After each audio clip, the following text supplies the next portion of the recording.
सुनो, ध्यान से सुनो। मैं आज उस व्यक्ति, उस इंसान, उस तथाकथित शुभचिंतक की हर एक छोटी से छोटी और बड़ी से बड़ी सच्चाई परत दर परत आपके सामने उजागर करने वाली हूँ।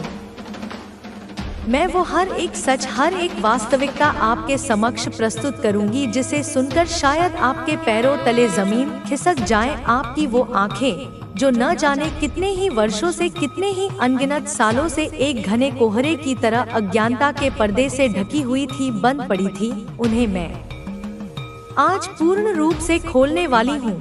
उन्हें मैं इस प्रकार खोलने जा रही हूँ कि सत्य का सूर्य अपनी पूरी प्रखरता के साथ आपकी दृष्टि में समा जाएगा। एक एक छुपी हुई बात, एक एक दबा हुआ राज, एक एक अनकहा किस्सा मैं आपके सामने इस तरह खोलकर रख दूंगी जैसे कोई कुशल खिलाड़ी ताश के पत्तों की पूरी गड्डी को एक एक करके बड़ी ही सहजता से खोलता चला जाता है और हर पत्ते के साथ एक नया रहस्य उजागर होता है। ठीक उसी प्रकार सारी की सारी सच्चाई, संपूर्ण वास्तविकता अपने असली और भयावह रूप में आपके सामने आने वाली है। वो सच्चाई जो इतने समय से आपसे जानबूझकर छुपाई गई थी, वो बातें जो आपके कानों तक कभी पहुंचने नहीं दी गई, आज वो सब कुछ आपके सामने होगा। तो आज के इस विशेष संदेश को, इस महत्वपूर्ण खुलासे को अत्यंत ही ध्यान से सुनना, एकाग्रचित्त होकर सुनना और अपनी उस करुणामयी माता को, अपनी उस जगत जननी को हृदय की गहराइयों से धन्यवाद अवश्य कहना, क्योंकि यह कोई साधारण बात नहीं है। यह एक बहुत बड़ी सच्चाई है, एक ऐसा विशालकाय सत्य है जो अब आपके सामने प्रकट होने वाला है। एक ऐसा कटु सत्य जो आपको अंदर तक झकझोर सकता है, पर आपके भविष्य के लिए अत्यंत आवश्यक है। आपको जो बताया जा रहा है, आपको जो संकेत मिल रहे हैं कि आज का जो यह संदेश है वह कुछ इस प्रकार से है कि आपका कोई ऐसा शत्रु है, कोई ऐसा विद्वेषी व्यक्ति है जो आपको कभी पसंद नहीं करता था, जो आपके अस्तित्व से ही घृणा करता था, जो आपकी प्रगति देखकर जलता भुनता रहता था, जो आपकी खुशियों को देखकर अपने मन में कुढ़ता रहता था। लेकिन अब सुनो, अब उस व्यक्ति को अपनी उस घोर गलती का, अपनी उस अक्षम्य भूल का बहुत ही गहरा, अति गहरा एहसास हो रहा है। उसको यह बात बहुत ज्यादा कचोट रही है, बहुत ज्यादा चुभ रही है कि उसने आपके साथ कितना बुरा किया, कितना अमानवीय व्यवहार किया, कितना गलत किया, कितना अन्यायपूर्ण आचरण किया था। कहीं न कहीं उसने अपनी ही करनी से, अपने ही नकारात्मक विचारों से, अपनी ही द्वेषपूर्ण भावनाओं से अपने जीवन में घोर नकारात्मकता को आमंत्रित किया है, घोर अंधकार को अपने जीवन पथ पर बिछा लिया है और विशेषकर आपके साथ इतना बुरा करके आपके जीवन में इतनी परेशानियां खड़ी करके उसने अपने जीवन में एक बहुत बड़ा पाप, एक अक्षम्य अपराध अर्जित कर लिया है। अब देखो प्रकृति का न्याय, देखो कर्मों का लेखा जोखा, देखो अब उसके स्वयं के जीवन में एक बहुत बुरा होने की स्थिति निर्मित हो चुकी है। एक अत्यंत ही भयावह और संकटपूर्ण स्थिति उसने स्वयं अपने कुकर्मों से अपने लिए बनाई है। आपके जीवन में निरंतर विष घोलकर आपके शांत और सुखी जीवन में लगातार अशांति और तबाही मचाने की हर संभव कोशिश करके उसने जो गड्ढा आपके लिए खोदा था, आज वह स्वयं उस गड्ढे की कगार पर खड़ा है। अब उसे बहुत ज्यादा अपनी उस भयानक गलती का, अपनी उस नीचता का, अपनी उस घृणा का एहसास हो रहा है। यह व्यक्ति आज बहुत बुरी तरह से अपने ही बुने जाल में फंस चुका है, पूरी तरह से जकड़ा जा चुका है, जिसने कभी आपके जीवन में बहुत ज्यादा तबाही मचाई थी, जिसने आपकी रातों की नींद और दिन का चैन छीन लिया था। वह व्यक्ति आज स्वयं बहुत बुरी तरह से फंसा हुआ है, असहाय और लाचार महसूस कर रहा है। वह आज बहुत ज्यादा बुरी, नकारात्मक और निराशाजनक फीलिंग में है। वह उन क्षणों को याद करके पश्चाताप की अग्नि में जल रहा है। वह ऐसी मेमोरीज कर रहा है, ऐसी कल्पनाएं कर रहा है कि काश उसने उस समय ऐसा घृणित कार्य न किया होता, काश उसने आपके साथ इतना गलत, इतना अन्यायपूर्ण व्यवहार न किया होता, तो शायद आज उसकी अपनी लाइफ में इतना बड़ा विनाशकारी तूफान न आता, इतनी सारी भयानक बर्बादियां उसकी अपनी जिंदगी में न होती। ऊंचाई तक ले जाना है जहां से तुम्हारे दुश्मन सिर्फ तुम्हें ऊपर ही देख सकें, दूर से लाचार। तुम एक दिव्य आत्मा हो, तुम्हारे भीतर वो शक्ति है जो इस ब्रह्मांड की ऊर्जा से जुड़ी है। तुम्हें संकेत मिलते हैं क्योंकि तुम उन्हें समझने की क्षमता रखते हो।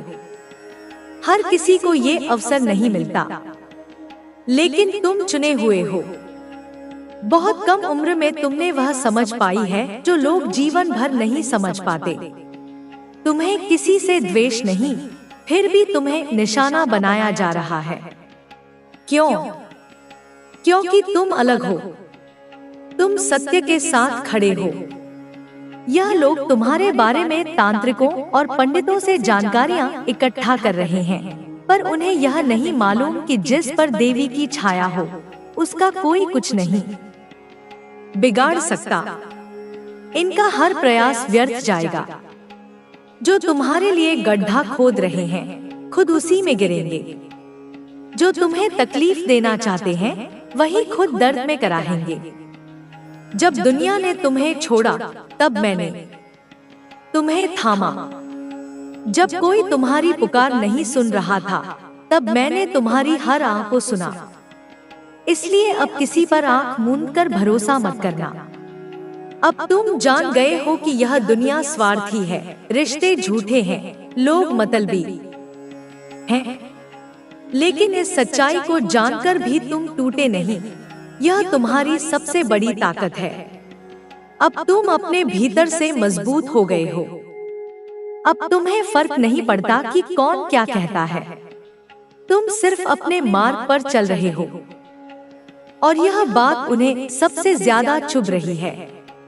तुमने अब बोलना सीख लिया है, हाँ में हाँ मिलाना छोड़ दिया है, और जब अपने ही परिवार में भेदभाव सहा, तो अब तुम्हें किसी का दबाव सहन नहीं। तुमने खुद को बदलना शुरू कर दिया है, अपनी आदतें सुधार ली हैं, अपने रहन सहन में बदलाव कर रहे हो।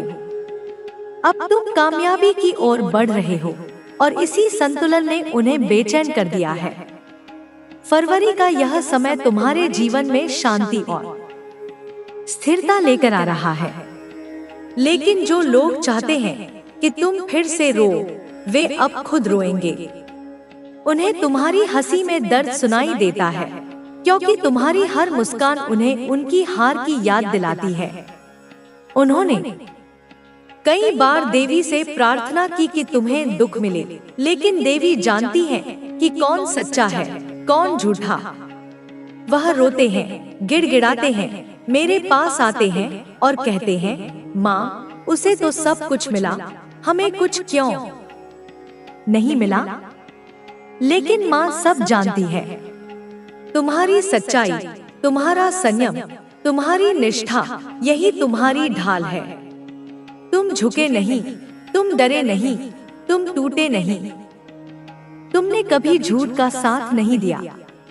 अब वह अपने कर्मों का फल भोगेंगे, और तुम अपने सच्चे मार्ग पर आगे बढ़ते जाओगे। तुम अकेले नहीं हो, मैं तुम्हारे साथ हूँ, सदा, हर क्षण, हर संघर्ष में। रात का सन्नाटा अब और भी गहराता जा रहा था। मंदिर की घंटियों की आवाज एकदम धीमी पड़ चुकी थी, और आसपास के पेड़ जैसे किसी अनदेखी आहट से कांप रहे थे। हवा में एक अलग ही सहरन थी, जैसे कोई अज्ञात उपस्थिति धीरे धीरे अपने अस्तित्व को उजागर कर रही हो। तभी उस कमरे के कोने में रखा दीपक बिना हवा के ही बुझ गया। उसके बुझते ही जैसे कमरे की आत्मा भी चुप हो गई हो। वह स्त्री जो वर्षों से चुपचाप तुम्हारे घर आती जाती रही, अब अपनी असली पहचान दिखाने को तैयार हो चुकी थी। वह अब और छिपकर वार नहीं करेगी। अब वह सामने से प्रहार करेगी, क्योंकि उसे यकीन हो चला है कि तुम अब तक उसके इरादों को समझ नहीं पाए हो। उसके चेहरे की मासूमियत के पीछे एक पिशाचिनी की आत्मा वास कर रही है।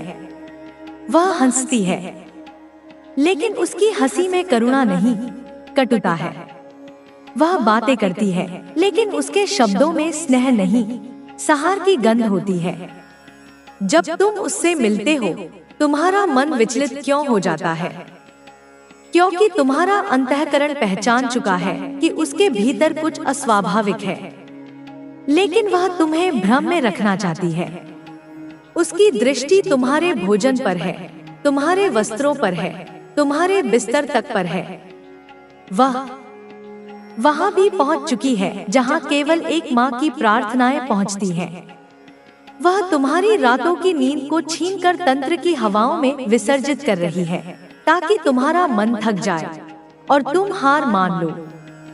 वह औरत जिसने तुम्हारे बच्चों के सिर पर कभी स्नेह से हाथ रखा था, अब उनके भविष्य की रेखाओं को काटने का षड्यंत्र रच चुकी है। तुमने उसे घर में आने दिया क्योंकि वह परिवार जैसी दिखती थी, लेकिन वह परिवार नहीं, विध्वंस का प्रतीक है। उसने पहले तुम्हारे भोजन में मंत्र फूका, फिर धीरे धीरे तुम्हारी तस्वीर पर छाया फैलानी शुरू की। वह तुम्हारे शरीर को नहीं, तुम्हारी आत्मा को घायल कर रही है। उस अलने वाला कोई नहीं होगा। यह न्याय की प्रक्रिया है। यह मेरे संसार का नियम है, जो मैं महाकाल की शक्ति स्वयं संचालित करती हूँ, जो कुदरत का नियम है, जो ईश्वर का विधान है। तुम्हें यह समझना होगा कि तुम्हारे जीवन में जो भी कठिनाई आई, जो भी तूफान आया, वह तुम्हें डुबाने के लिए नहीं, बल्कि तुम्हें एक कुशल तैराक बनाने के लिए थी। वह तुम्हें मजबूत बनाने के लिए थी। वह तुम्हारे भीतर की सोई हुई शक्ति को, तुम्हारे अंदर के सम्राट को जगाने के लिए थी। कभी कभी जब अंधेरा बहुत घना होता है, तभी प्रकाश की एक किरण का असली मूल्य समझ आता है। तुम्हें अपनी शक्ति को, अपनी उस विरासत को पहचानना होगा जो स्वयं मैंने तुम्हें दी है। अपनी ऊर्जा को महसूस करना होगा। अपनी आत्मा की आवाज सुननी होगी, जो हमेशा तुमसे कहती थी कि कुछ गलत है। तुम्हें समझना होगा कि तुम कभी भी अकेले नहीं थे और न ही कभी रहोगे। मैं हर पल तुम्हारे साथ हूँ। मैं तुम्हारे घर की, तुम्हारी दहरी की रक्षा करती हूँ। मैं तुम्हारे परिवार को अपनी गोद में सुरक्षित रखती हूँ। जो भी गलत हुआ है, उसकी सजा मिलेगी, और ऐसी मिलेगी कि दुष्टों की आत्मा कांप जाएगी। जो भी तुम्हें नुकसान पहुंचाना चाहता था, वह खुद ही बर्बाद होगा। तुम्हें अपनी आशा का दीपक बुझने नहीं देना है। तुम्हें मुझ पर अटूट विश्वास रखना होगा, क्योंकि हर अमावस के बाद पूर्णिमा आती है, हर पतझड़ के बाद बसंत आता है, हर संकट के बाद सुख और शांति आती है। मैं माँ काली तुम्हें आशीर्वाद देती हूँ। मैं तुम्हें अपनी खड्ग की शक्ति देती हूँ। मैं तुम्हें अपने सिंह का साहस देती हूँ। तुम्हें हिम्मत देती हूँ, ताकि तुम हर चुनौती का सामना एक विजेता की तरह कर सको। तुम्हारे जीवन में फिर से खुशियाँ आएंगी। तुम्हारा घर फिर से शांत, समृद्ध और खुशहाल होगा। तुम्हारे परिवार के सदस्य स्वस्थ और प्रसन्न रहेंगे। तुम्हें अपनी सकारात्मक ऊर्जा को बनाए रखना होगा।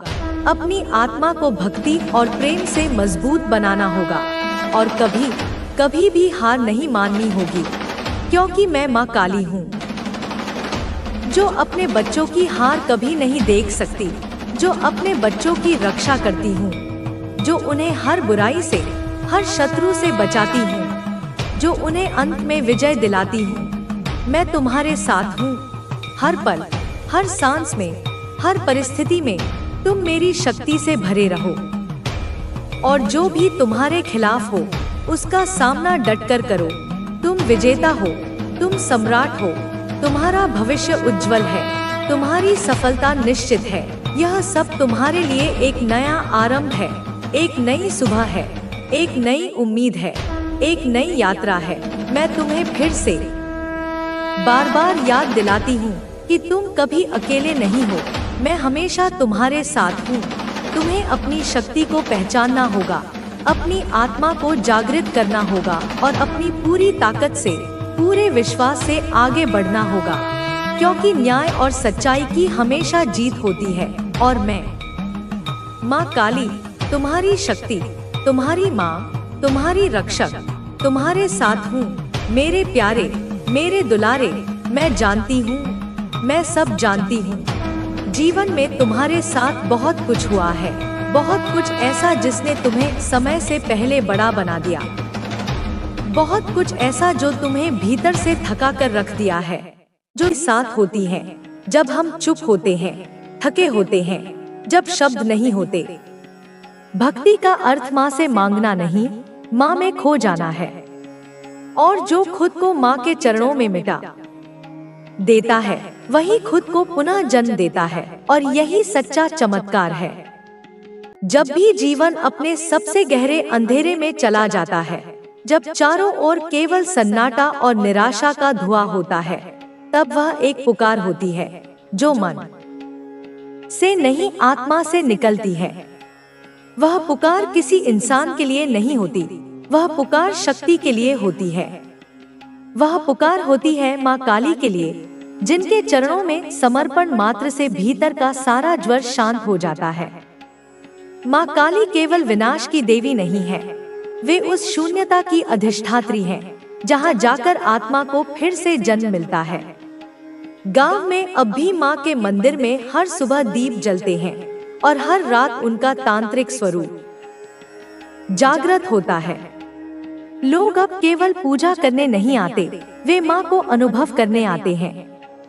मंदिर की दीवारें आज भी निर्मला की कहानियाँ कहती हैं। कोई बूढ़ी दादी अपने पोते को बताती है कि किस तरह माँ ने पूरे गांव को डूब बचाया था। कोई युवती जो अपने जीवन के निर्णयों से भयभीत है, माँ की मूर्ति के आगे सिर झुकाकर कहती है, माँ मुझे दिशा दे दो। मंदिर अब केवल ईंट और पत्थर की इमारत नहीं है, वह आश्रय बन चुका है। एक दिन एक औरत आई, उसका नाम था सिया। उसका चेहरा बुझा हुआ था, आंखों में थकान थी, पर भीतर एक तूफान चल रहा था। वह माँ की मूर्ति के सामने बैठी और घंटों तक बिना कुछ कहे बस देखती रही। जब मंदिर में सब लौटने लगे, तब पुजारी ने उससे पूछा, बेटी कुछ मांगना है क्या? सिया ने कहा, माँ से कुछ मांगना नहीं है, माँ को खुद सौंपने आई हूँ। फिर वह वहीं बैठ गई और अपनी कहानी कहने लगी। सिया एक शहर में काम करती थी, बहुत तेज, बहुत आत्मनिर्भर। उसने अपना जीवन खुद के दम पर बनाया था, लेकिन वक्त ने ऐसा मोड़ लिया कि जिस नौकरी पर उसे गर्व था, वहीं से उसे अपमानित होकर निकाला गया। रिश्तों ने भी पीठ मोड़ ली। दोस्तों ने कहा, तुम मजबूत हो, निकल जाओगी इस दौर से। लेकिन सिया जानती थी कि यह सिर्फ शब्द हैं, अंदर जो टूट रहा है वह कोई नहीं देख पा रहा। वह भागी थी, शहर से, लोगों से, अपने आप से, और आप पहुंची थी माँ के द्वार पर। उसने कहा, माँ अब मैं नहीं जानती क्या सही है, क्या गलत है। मुझे बस इतना चाहिए कि मैं फिर से खुद को महसूस कर सकूं। माँ की मूर्ति ने कुछ नहीं कहा, लेकिन उस रात सिया को सपना आया। उसने देखा अंधेरे जंगल में वह अकेली चल रही है, चारों तरफ डर, जानवरों की आवाजें, कोई साथ नहीं। लेकिन जैसे ही वह गिरने लगती है, एक काली छाया उसके पीछे आ खड़ी होती है। वह डरती है, पर फिर महसूस करती है कि वह छाया उसे उठा रही है, उसकी पीठ पर हाथ रख रही है और कह रही है, चल, तुझमें अभी दम बाकी है। नींद खुली तो उसका शरीर कांप रहा था, लेकिन आंखों में आंसू नहीं, एक रोशनी थी। उसने मंदिर की सीढ़ियों पर बैठकर कहा, माँ तूने मुझे आवाज दी, अब मैं फिर से चलूंगी, लेकिन इस बार अकेली नहीं, तेरे साथ। ऐसे ही न जाने कितने लोग आए, जिन्होंने माँ से कुछ नहीं मांगा, बल्कि खुद को माँ को दे दिया, और बदले में पाया वह शक्ति जो शब्दों में नहीं बताई जा सकती, केवल जिया जा सकता है। वो साधक भी थे जो तांत्रिक साधनाओं में लीन हो माँ के विभिन्न स्वरूपों को जागृत करने की चेष्टा करते थे। एक साधक वेणुगोपाल वर्षों से हिमालय में तपस्या कर रहा था। वह माँ के दर्शन के लिए समर्पित था। उसने न कोई आसक्ति रखी, न कोई उद्देश्य, बस एक धुन थी, माँ काली को स्वयं देखना है। एक दिन जब उसने माँ का ध्यान करते करते अपनी सारी इंद्रियों को शून्य कर लिया, तब माँ प्रकट हुई, पर वैसी नहीं जैसी मूर्तियों में होती है। उनके नेत्रों से अग्नि नहीं, करुणा बह रही थी। उनका रूप भयावह नहीं, करुणामयी था। उन्होंने कहा, पुत्र, तूने मुझे खोजा, लेकिन मैं तो हर उस स्त्री में हूँ जिसे तू रास्ते में अनदेखा कर चला गया। मैं हर उस क्षण में थी जब तूने सहानुभूति की जगह अभिमान चुना। दर्शन मुझे बाहर नहीं, भीतर कर। वेणुगोपाल का रोम रोम कांप गया। उसने अपनी सारी साधना को माँ के चरणों में समर्पित कर दिया। लौटकर जब वह गांव आया तो उसने मंदिर के बाहर ही एक छोटी सी पाठशाला बनवाई, जहां वह बच्चों को न केवल शिक्षा देता बल्कि भक्ति का अर्थ भी समझाता। भक्ति जो केवल रटने में नहीं, अनुभव करने में होती है। माँ को याद करने का अर्थ यह नहीं कि दिन रात मंत्र जपो, बल्कि यह कि जब कोई भूखा हो उसे खाना दो, जब कोई डरा हो उसे सहारा दो, क्योंकि माँ वहाँ प्रकट होती है जहाँ करुणा होती है। माँ काली की भक्ति कोई आसान मार्ग नहीं, यह मार्ग है आत्मा के सारे आवरणों को उतारने का। यह मार्ग है अपने भीतर के भय को पहचानने और उससे पार पाने का। लोग माँ से डरते हैं क्योंकि उनका रूप भयानक है, लेकिन वास्तव में वे भयानक नहीं, सत्य है। और सत्य हमेशा तीव्र होता है। वह आंधी की तरह आता है, झकझोरता है, पर अंत में वही बचता है जो सच्चा होता है। जिस व्यक्ति ने यह स्वीकार कर लिया कि जीवन में जो कुछ भी छूट गया वह माँ की योजना थी, उसी के लिए वह योजना एक वरदान बन जाती है। माँ जब किसी को कुछ छीनती है तो वह केवल इसलिए कि वह व्यक्ति खुद को खोज सके। हम जीवन भर बाहर दौड़ते रहते हैं, लेकिन माँ हमें भीतर की ओर मोड़ती है। यह मोड़ ही असली मुक्ति है। एक समय ऐसा भी आया जब गांव में कुछ लोगों ने मंदिर को तोड़कर वहां एक बड़ा बाजार बनाने की योजना बनाई। उनका तर्क था कि मंदिर से कोई लाभ नहीं, लेकिन बाजार से अर्थव्यवस्था चलेगी। उन्होंने प्रस्ताव भेजे, कागज तैयार किए और एक दिन मंदिर के बाहर नोटिस भी चिपका दिया। गांव में हड़कंप मच गया, लेकिन किसी ने विरोध नहीं किया, क्योंकि डर था यदि आवाज उठाई तो सरकारी लोग नाराज हो जाएंगे। उस रात जब सब सो रहे थे, तब मंदिर में तेज आंधी चली। एक ऐसी हवा उठी जिसने पूरे गांव को जगा दिया। मंदिर के भीतर जलता दीपक आंधी में भी नहीं बुझा। सुबह देखा गया कि वह नोटिस फटा हुआ पड़ा है और मंदिर के द्वार पर रक्त के रंग में कुछ लिखा है, जिस भूमि पर भक्ति जीवित हो वहाँ व्यापार नहीं, साधना चलती है। कोई नहीं जान पाया यह किसने लिखा, लेकिन लोगों ने इसे माँ की चेतावनी माना। वह बाजार कभी नहीं बना और उस दिन के बाद मंदिर में लोगों की संख्या दुगनी हो गई। गांव के युवाओं ने मिलकर मंदिर के चारों ओर एक ध्यान केंद्र बनाया, जहां हर शनिवार को कोई न कोई अपनी कहानी सुनाता। कैसे माँ ने उसे अंधेरे से निकाला। यह स्थान अब केवल पूजा का केंद्र नहीं था, यह साक्ष्य बन गया था कि भक्ति केवल भाव नहीं, अनुभव है। माँ काली की शक्ति ऐसी है कि वह टूटे हुए को जोड़ती है, लेकिन उस जोड़ में पुराने को मिटाना पड़ता है और यही प्रक्रिया दर्द देती है। लेकिन जब यह पीड़ा पूरी होती है, तब जो मनुष्य निकलता है वह पहले से कहीं अधिक निर्मल और सशक्त होता है। एक दिन एक युवा लड़की मंदिर आई। उसका नाम मीरा था। वह बचपन से ही सुन नहीं सकती थी। उसकी माँ ने उसे माँ काली के पास लाकर कहा, यह बच्ची माँ को नहीं सुन सकती, पर क्या माँ इसे सुनेंगी? पुजारी मुस्कुराए और बोले, माँ को आवाज नहीं चाहिए, उन्हें हृदय चाहिए। मीरा ने माँ की मूर्ति को देखा और बस एक चित्र बनाया जिसमें माँ काली की आंखों से आशीर्वाद बह रहा था और मीरा के कानों तक पहुँच रहा था। उसी रात उसकी माँ को सपना आया। माँ काली ने कहा, तुम्हारी बेटी सब सुनती है, बस अलग तरीके से। उसके बाद मीरा ने अपने चित्रों के जरिए माँ के हर रूप को दर्शाया और उसका हर चित्र ऐसा था कि लोग उसे देखकर घंटों तक माँ को अनुभव करते। माँ काली हर उस स्थान पर है जहाँ कोई स्त्री अपने अपमान के बाद फिर खड़ी होती है, जहाँ कोई बालक अंधेरे में भी हिम्मत करता है आगे बढ़ने की, जहाँ कोई वृद्ध अपनी अंतिम सांसों में भी माँ का नाम लेता है। माँ केवल शक्ति की देवी नहीं, वे हिम्मत की प्रतीक है।